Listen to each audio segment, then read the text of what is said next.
Where is the next Ford F-150 and why do we care?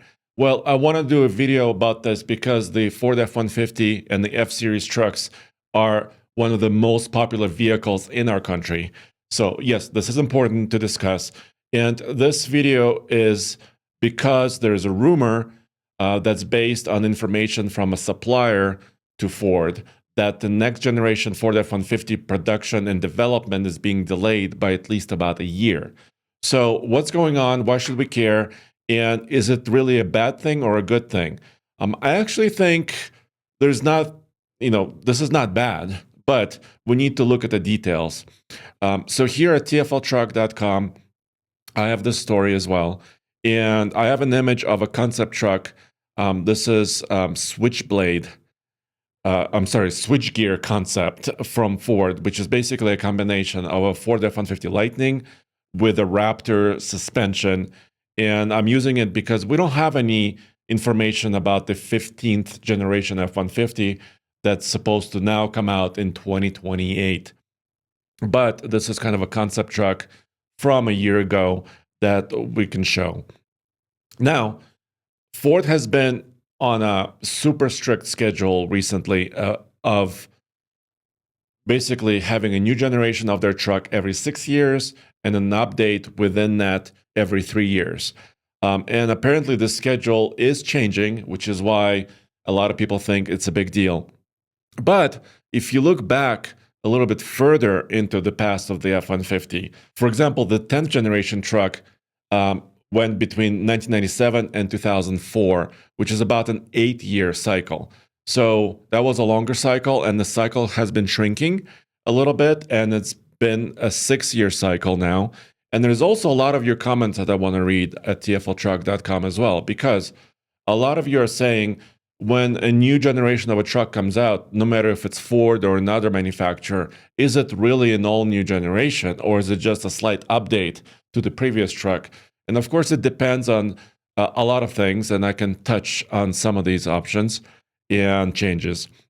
And then the 12th generation of the truck basically went to this 6-year cycle, and then finally another 6-year cycle for 13. And now we would assume we would be on a 6-year cycle or even shorter. And why have a shorter cycle for development and releasing new features and information and capability about your truck? It's because it's getting to be a very competitive market. If you look at what's happening in compact crossovers, the Toyota RAV4, Honda CR-V, and others, that's also a hyper-competitive segment, and you can see quick changes to those vehicles. In also sedans, the same thing, Toyota Camry, Honda Accord, and the rest, Kia and Hyundai. They're doing very quick updates, iterations, because you don't want to be too stale. You don't want to seem like your product is really, really old and somebody else has a newer product than you. And so you have to compete on features, how the design, what it looks like, etc. So you would expect these life cycles to be shrinking, but now we're seeing an expansion and a delay in the life cycle, which seems to be a big deal. But I think it's actually a really good thing. So right now we're in the 14th generation of the Ford F-150. It began really in 2021, but the frame and the cab of that 2021 F-150 were very, very similar to the previous gen. The engines were updated, a lot of the technology was updated. The F-150 hybrid came out in 2021, so they were doing updates and changes, but maybe not dramatically huge changes. And I'm not touching as much about the Raptor. The F-150 Raptor, well, it was really the first wide-body production truck in about 2009 timeframe, 2010 timeframe, but it has slightly different schedule itself, and it's kind of a sub-segment within the F-150. So I just want to focus on the most popular vehicle in their lineup, which is the standard F-150 with an internal combustion engine options. So here's some of your comments. So I published this on TFLtruck.com several days ago, and this is based on a report from Crane's Business Report, and basically it's a non-official comment. I reached out about this to Ford officially, and they sent me a response. And they said, no comment on future products. And this is not surprising. All manufacturers do this because this question is really about 3 years into the future. And that's too far from now for any manufacturer to disclose exactly what they're doing. So this is based on an unofficial statement, basically a report from a supplier who supplies parts. And manufacturers and suppliers have to work well in advance because if you're changing a bumper, headlamps, if you're adding new functionality, maybe you're changing your interior, you have to be ready many, many years in advance. And that's why we're kind of talking about this now. So here's some of your comments on our site. Here's one. Most of these generations, in quotes, are facelifts or rearranging the Titanic's deck. Well, that's a little bit extreme. But take the 7th, 8th, and 9th generations, they were very similar. Also, 13th and 14th generations, they're very similar as well. So that's, I think, a fair comment. Sometimes a generation is not a dramatic departure because a manufacturer, for example, they invested a lot in a 2015 aluminum body for that previous 12th generation truck, and then the 13th generation and the 14th. 13th generation was the aluminum truck. So then they maintained that because that was such a big deal. They maintained that cab through the years. Here's some of the other comments. As long as they're still pushing the boundaries in some areas, a longer lifespan isn't bad. So that's another kind of an echo of what I'm talking about here. Here's another comment. Why don't they work on a hybrid Ford Ranger, a hybrid F-250 paired to a big V8, or maybe even a hybrid Expedition Navigator that are also based on the F-150 chassis and focus on fuel mileage?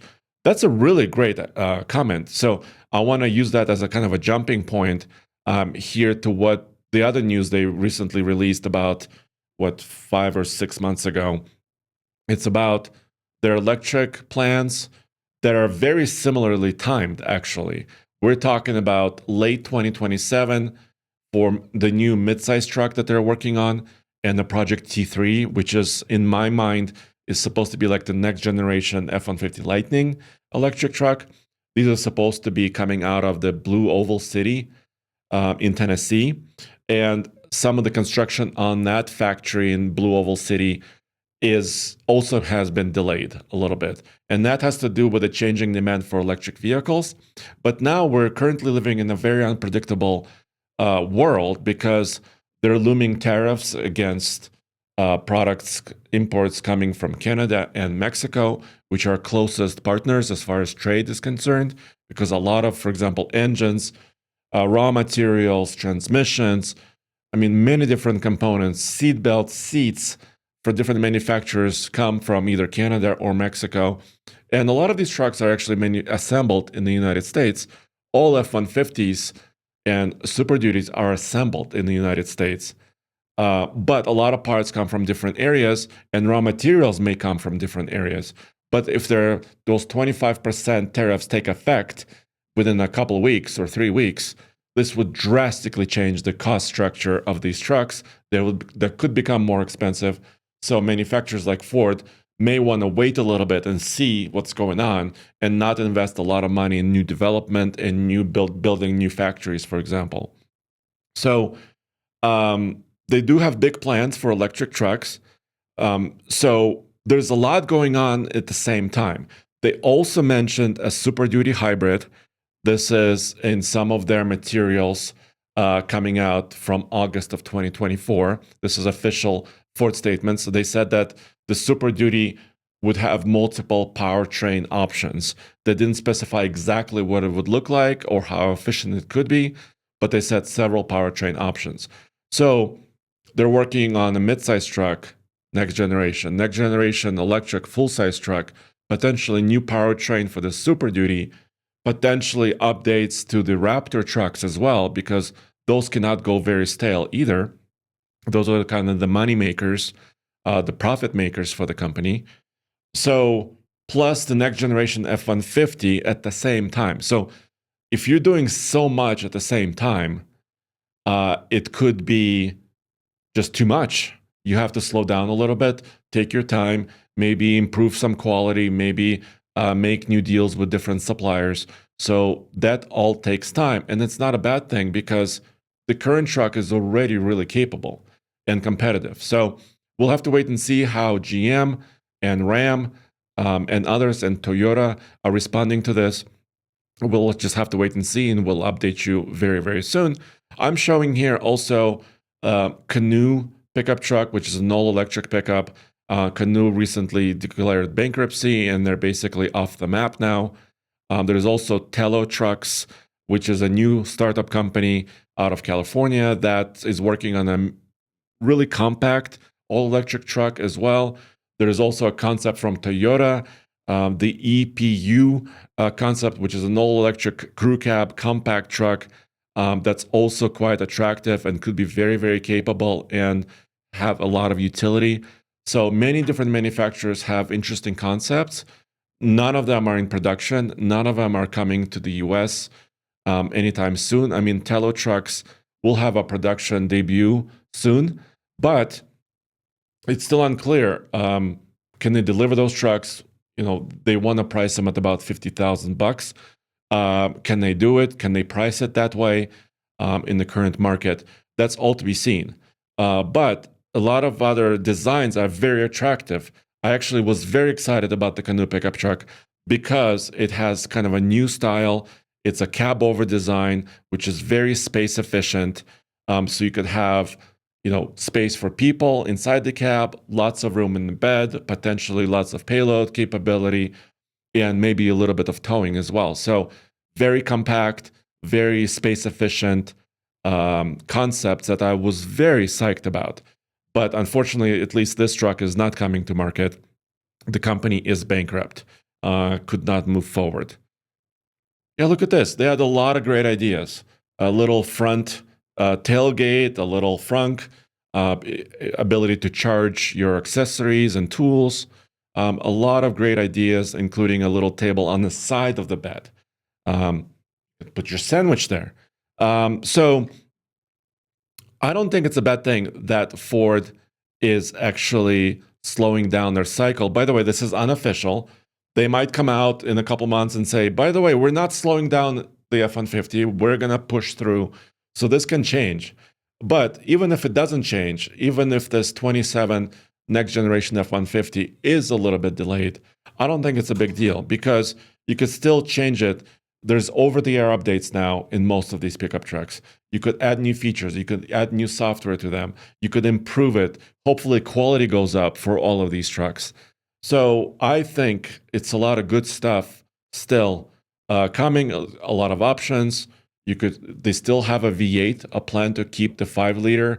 There is no end date for the 5-liter Coyote V8 in the F-150. So as far as we know, that's moving forward. They have EcoBoost power plants, twin turbo V6s. They have different options, a hybrid. Maybe they will improve the capability of the hybrid, maybe give it a slightly bigger battery. Who knows? They can do small incremental steps, and you don't have to call it a brand new generation or do something super dramatic in order to just keep it fresh and keep it lively and be able to sell a lot of vehicles.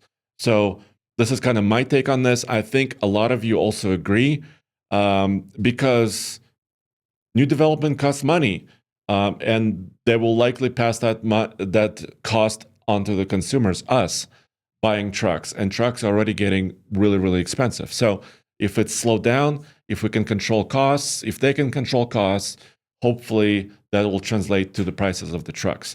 So I think this is why it's an important topic. Crew cab pickup trucks are the best-selling vehicles in the country, really, including Ford, GM, Ram, altogether. So this is quite important and I think interesting. And I cannot wait until 2027 or 2028 to see exactly what these guys come up with as far as capability, efficiency, features. Who knows? Maybe the bed will be like origami. Maybe it will unfold and fold itself together. Who knows? Or maybe you could actually add seats to the bed and carry a lot more people. We'll have to wait and see. But thanks for joining me, and I'll see you next time at oldtfl.com.